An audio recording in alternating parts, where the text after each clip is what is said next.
Ok, bienvenue à tous sur notre petit tutoriel de sécurité de données industrielles présenté par les étudiants du niveau 5 de l'école de génie chimique et des industries minérales, l'EXIM de l'université d'Ngaoundéré, qui porte sur la thématique concept d'attaque par force brute. La structure de notre exposé est la suivante. Tout d'abord, à la première session, nous allons essayer de vous faire une brève introduction. Par la suite, nous allons présenter comment se déroule une attaque à travers son processus d'attaque. Ensuite, nous allons présenter les faiblesses sur lesquelles s'appuient les pirates en présentant les différentes typologies de faiblesses qu'on peut retrouver sur le web. Par la suite, nous allons mettre en exergue les différents types de vulnérabilités et nous allons passer à la conclusion de notre devoir. Notons que le web ou encore le cyberespace est bondé d'attaques perpétuées en vue d'infiltrer et d'extirper les informations.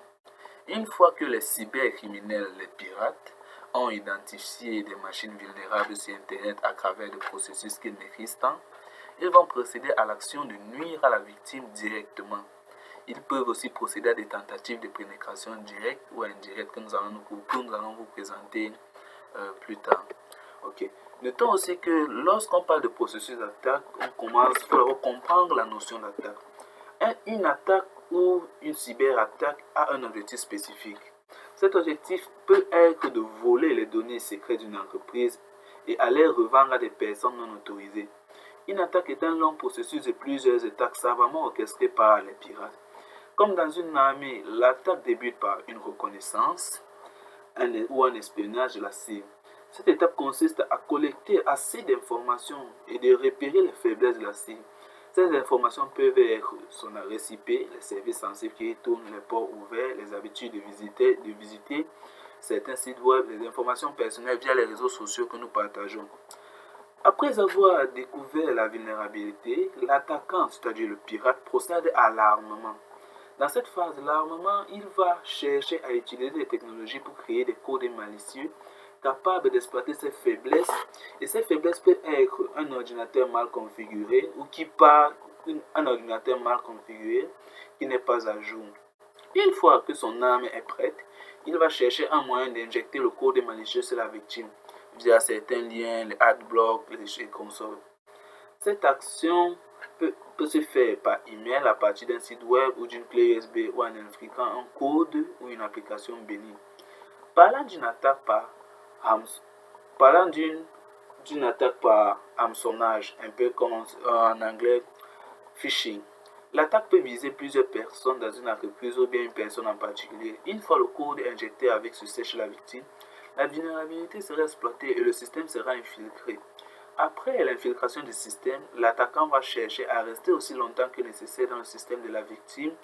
Il pourra même déployer des portes dérobées permettant de rester après le redémarrage de l'ordinateur. Dans ce cas, une fois que le soldat ennemi est assis, ses agents, il passe par eux pour prendre le contrôle à distance du système de la victime, d'un lieu qu'on appelle un centre de commandement et de contrôle à partir duquel l'ennemi se déploie des commandes de missiles, si je peux tenir ce langage. Après la réussite de la prise de contrôle à distance, l'ennemi va réaliser son objectif qui peut être de détruire ou d'altérer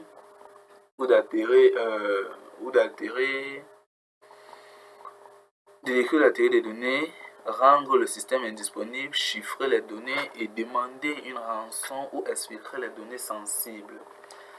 Alors, on se pose la question dès lors, quelles sont les différentes typologies de faiblesses. Comme on l'a dit plus haut, le pirate s'appuie sur les faiblesses ou failles ou vulnérabilités pour lancer un ensemble d'attaques permettant d'influencer le comportement du réseau, de récolter les informations importantes. On distingue plusieurs types de faiblesses. Nous avons d'abord les faiblesses dues au protocole, les faiblesses des protocoles. Un protocole étant d'abord un code écrit dans un langage donc possiblement faillible. Ces faiblesses sont liées au protocole réseau et des systèmes définis sur nos systèmes. Des protocoles tels que les telnet, par exemple, sont déjà connus comme faillibles. On distingue aussi des faiblesses d'authentification. Ces vulnérabilités concernent des lacunes liées à l'identification, telles que la faiblesse des mots de passe, ceux qui ont des mots de passe très connus, 1, 2, 3, 4, mots de passe et tout et tout. Généralement, vous allez voir sur certains sites web, il y a des mots de passe, on vous demande des caractères spécifiques, des capital letters, des signes, des symboles et consorts. Nous avons aussi le manque d'utilisation des protocoles de sécurité.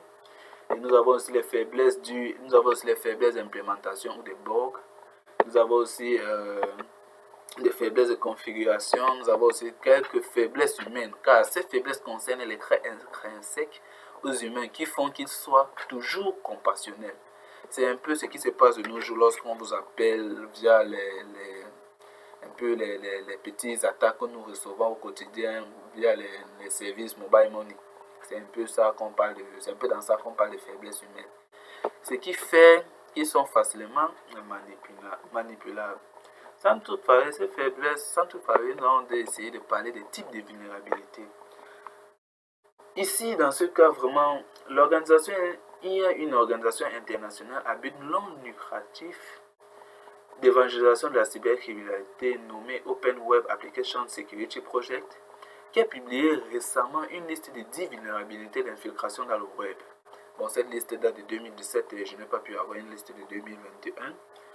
Nous notons donc, comme type de vulnérabilité, nous pouvons noter les injections SQL. Ici, elles incluent les risques d'injection de commandes, c'est-à-dire les systèmes SQL, les shellcode. Là, c'est beaucoup plus pour les programmeurs. Nous avons les Broken Authentication and Session Management. Cette faiblesse intègre le risque de casser, de contourner des gestions d'authentification et de la session. Elle comprend par exemple le vol de session ou la récupération de mots de passe. C'est un peu ça que les pirates utilisent pour entrer en possession de nos comptes Facebook. Ensuite, nous avons le cross-site stripping, autant pour moi. Cette faille correspond au XSS, soit à la gestion du code HTML dans une page. Ceci va provoquer des actions non désirées sur une page web. Les failles XSS sont particulièrement répandues dans les failles sur les failles de sécurité web. Nous distinguons aussi le Broken Access Control, le Security Micro-Configuration, le Sensitive Data Exposed to Insufficient Attack Protection, Cross-Site Request Forest, Using Component with No Vulnerabilities. Et enfin, nous avons The Protect APIs. En fait, cette catégorie correspond à l'absence de sécurité d'application utilisant des applications Programming Interface, appelées en abrégé API. Notons aussi qu'on peut aussi avoir des vulnérabilités, on peut aussi avoir une vulnérabilité et on peut aussi avoir un exploit. C'est quoi la différence entre les deux? Un exploit, d'abord, notons qu'un exploit, c'est l'outil qui utilise l'attaquant pour manipuler la vulnérabilité.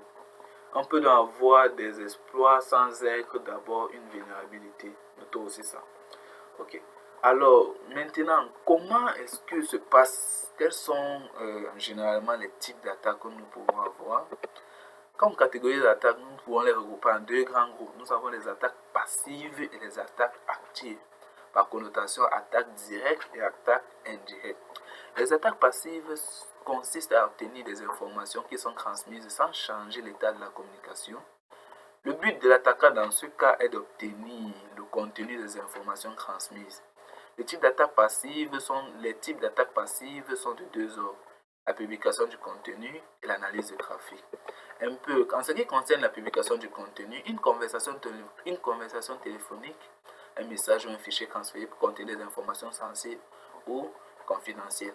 L'attaquant peut observer le contenu de ces transmissions. Ici, là, notons que comme c'est illustre ce schéma, nous prenons un peu un cas de deux interlocuteurs, Alice et Franck. Nous voyons ici là que Alice, à ce niveau, elle a des données qu'elle transfère à Franck et Franck fait pareil. Maintenant, Bob est l'attaquant. Qu'est-ce que l'attaquant peut faire lorsqu'il s'agit d'une attaque passive? Il ne peut que lire le contenu des messages émis par Alice, pas les deux, en fait. Ça, c'est le cas où Alice est l'émettrice. Ok, nous avons aussi une attaque par analyse de trafic. Dans ce cas, l'attaquant essaie de deviner la nature et le contenu de la communication par le biais de la collecte des caractéristiques des messages véhiculés tels que les adresses IP et les marques. Ici là, nous reprenons notre cas, nous avons notre Alice qui converse avec Franck. Mais dans ce cas, l'attaquant Bob, il ne peut qu'observer les caractéristiques des échanges émises. Donc, Ces caractéristiques peuvent être des adresses IP, des mots de passe, des sites de type. En fait, cela peut altérer le fonctionnement d'un système. Une attaque active implique une modification du flux de données ou de la création d'une fausse déclaration. On distingue une pléthore, vraiment il y a beaucoup d'attaques actives, mais nous avons ici essayé de répertorier les plus fréquentes et les plus couramment utilisées par les pirates. Nous notons alors que nous avons un peu des attaques, nous avons la mascarade. L'attaque par mascarade a lieu lorsqu'une entité prétend être une entité différente. Une attaque de type mascarade implique l'une des deux autres formes d'attaque actives que nous allons essayer de voir plus tard. Ici, comme le présente toujours notre schéma, nous avons ici Bob qui prétend être Alice en conversant avec Frank, en partageant les données avec lui. Les données qui ont été préalablement collectées par Alice, chez Alice, autant pour moi. Nous avons aussi les modifications des messages. Cette attaque consiste à modifier une partie d'un message ou à retarder ou à réorganiser le message pour produire un effet non autorisé. C'est un peu comme l'illustre ici, là, ce schéma toujours avec nos trois interlocuteurs. Nous avons Bob ici l'attaquant. Il intercepte les messages émis par Alice, il les modifie, il peut les retarder et le renvoie à Frank. Donc il nous renvoie des nouvelles données pour pouvoir nuire à Frank. Peut-être, ça c'est une action. Ok. Parvenu au thème de notre devoir, au thème de notre étude, il était question pour nous de présenter les contours généraux d'une attaque en passant par son processus, en déterminant sa typologie, et pour enfin le catégoriser en attaque passive et active, impliquant dans tous les cas l'atteinte à la vie privée et professionnelle des hommes. De notre travail, nous comprenons que tout le monde est susceptible d'être la cible des cybercriminels, car nous utilisons au quotidien des objets électroniques interconnectés, smartphones, montres et les oreillettes, etc., qui conservent dans la plupart des cas des informations sensibles, mots de passe, et numéros de compte bancaire, des informations sur le travail, des données sensibles, des photos, des vidéos personnelles et j'en passe. Ayant donc conscience du danger qui rôde autour de nous, il est de notre ressort de s'en protéger en prenant plus de précautions. Tout en espérant que notre tutoriel vous a vraiment édifié, nous restons ouverts à des propositions dans nos différents commentaires. Et sur ce, merci pour votre aimable attention.